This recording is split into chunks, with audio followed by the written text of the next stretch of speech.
अस्सलामु अलैकुम वरहमतुल्लाहि वबरकातुहू। नाज़रीन किराम, आज एक मसले के साथ हाजिर हुआ हूँ। वो मसला है सूर्य नमस्कार का।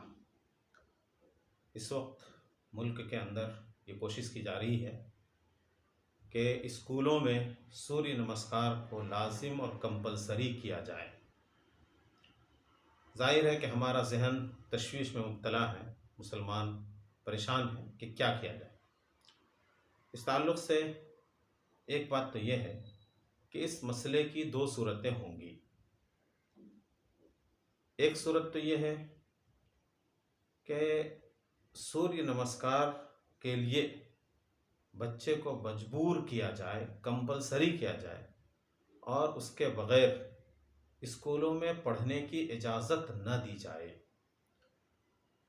इस तरह के स्कूल कुछ होंगे, सारे के सारे स्कूल इस तरह नहीं होंगे।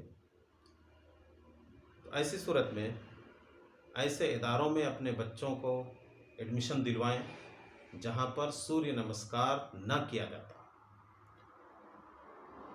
और ऐसे इदारों से, ऐसे स्कूल से अपने बच्चों को निकाल लें जहां पर सूर्य नमस्कार की को कंपलसरी करार दिया जा रहा हो, वहाँ कंपलसरी करने की बात की जा रही है। उसकी वजह यह है कि सूर्य नमस्कार के माने सूरज के सामने झुकना और सूरज की पूजा करना है, और ये मुकम्मल तौर पर शिर्क है।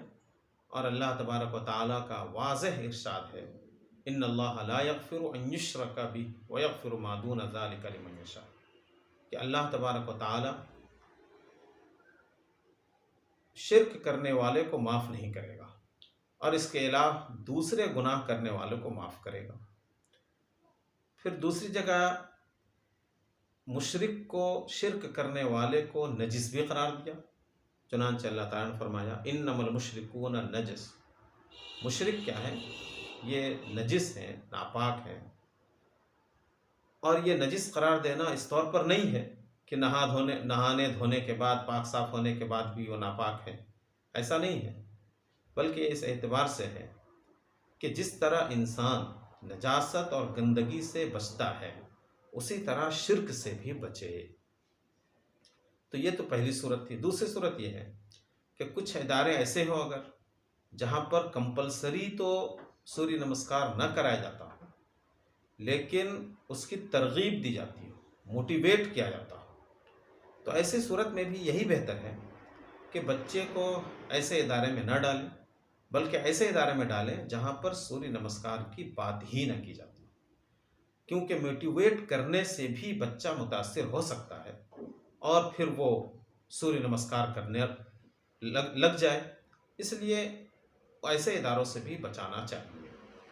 लेकिन अगर उसके अलावा कोई और स्कूल ही ना हो, वहाँ पर बस ऐसा ही स्कूल है जहाँ पर मोटिवेट किया जाता है, तरगीब दी जाती है, तो ऐसी सूरत में फिर बच्चों को वहाँ पर एडमिशन तो दिला सकते हैं, लेकिन उनके दीन की हिफाजत के ताल्लुक़ से हमें बहुत ज़्यादा चौकन्ना रहना पड़ेगा, बहुत ज़्यादा सतर्क रहना पड़ेगा।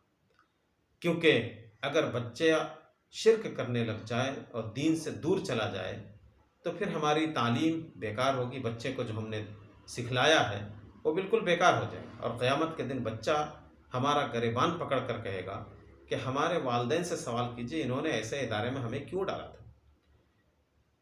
बस मालूम यह हुआ कि जहाँ पर सूर्य नमस्कार को लाजिम करार दिया जाए, कंपलसरी कराया जाए, ऐसे इदारों में बच्चे को बिल्कुल एडमिशन न कराया जाए। जहाँ पर मोटिवेट किया जाता हो सूर्य नमस्कार के लिए, उन इदारों से भी बचा जाए। लेकिन अगर ऐसा इदारा जहाँ पर सूर्य नमस्कार को कंपलसरी करार दिया जाता हो और उसके अलावा वहाँ पर कोई दूसरा इदारा, स्कूल हो ही नहीं, तो फिर इसके लिए हम ये कहेंगे कि दीन और ईमान की हिफाजत तालीम से ज़्यादा ज़रूरी है। तो ऐसी सूरत में दीन को बचाना चाहिए, ईमान को बचाना चाहिए, घर पर तालीम देनी चाहिए, ट्यूशन के ज़रिए से तालीम देना चाहिए और अपने ईमान की हिफाजत करनी चाहिए। चलते चलते एक सवाल ये है कि ऐसे चीज़ों की ज़रूरत क्यों पेश आ रही है? कहीं पर हिजाब पर पाबंदी, कहीं पर सूर्य नमस्कार को लाज़िम कर देने की बात, ये दरअसल हमारी मजबूरी और कमज़ोरी का फ़ायदा उठाने की कोशिश की जा रही है।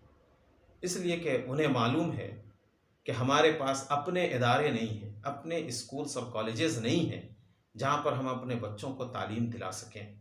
तो इसकी तरफ भी भरपूर तवज्जो देने की ज़रूरत है। आज के लिए बस इतना ही, फिर मिलते हैं एक नए वीडियो के साथ।